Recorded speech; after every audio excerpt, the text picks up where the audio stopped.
I had a trumpet teacher once, and I went to like this camp or something one year. I think I was like 18 or 19. And he is like a really famous trumpet player.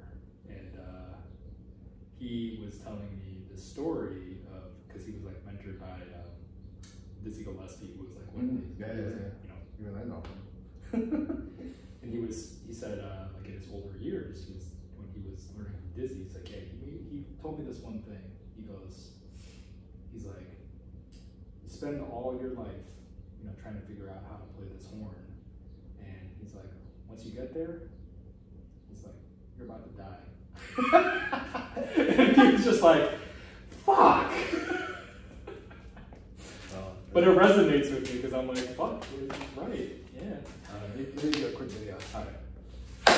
All right. Welcome to the last lesson. If you don't know, I've been updating, and I haven't been telling anybody.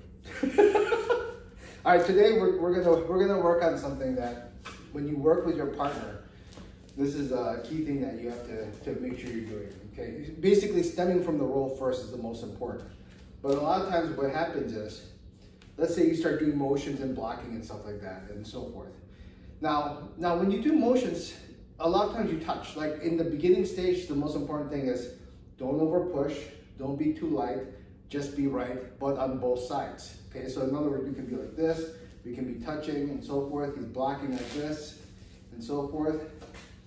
But when you basically just touch, that's what, if you do it right in that sense, as far as just the right amount, that's good. The next level that you have to get to is make sure there's two-way street on both sides. And that requires even tension on both sides. So in other words, if we take one side like here we're touching, but it should be, from this point on, it should be aimed to his center of gravity. That means if I move like this, a lot of times people just touch and then go like this, and then they're touching and then here. But if he's just touching and he's not running to my center of gravity, what happens? If I go like this, there's no reaction. But if he's running to my center of gravity, right here, then he'll go automatically forward, a little off. Tension on this side too. Then, yeah, a little bit better. Two sides. One side, yeah. Two sides. Even though it's one hand, two sides required for the balance to occur. So, how do you practice this? First, you got to get it considered. You actually break it down. You have to have even tension from elbow to shoulder. I'm breaking it down to make it simple. When you do the punch. If you don't have even tension when you punch and pull, you won't be able to do this. Then once you can do it even tension, then you have to have even tension on the roll. That means going back and forth, not just going circle, circle. That means when I touch like this, he should feel it. Like if I exaggerate, he feels it this side, he feels it this side, and evenly, both even on this side, to the root of the center of gravity. And you feel it too? Mm-hmm. Okay, we go this side, he should feel it too, and so forth. Then, usually if you can get to that point, that's pretty good. But then once you start moving to different positions, right?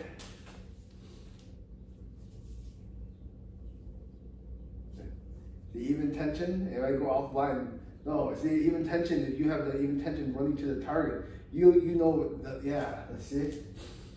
Because you know that your area of shooting is within this area. If he goes, it's already offline, you won't follow that further. You follow within the house, but you don't follow outside the house, right? So one more time. So here, jut down, right? And then, let's say he punches, boom, follow. And then I follow here, this. Now we're touching, yeah, like that, see?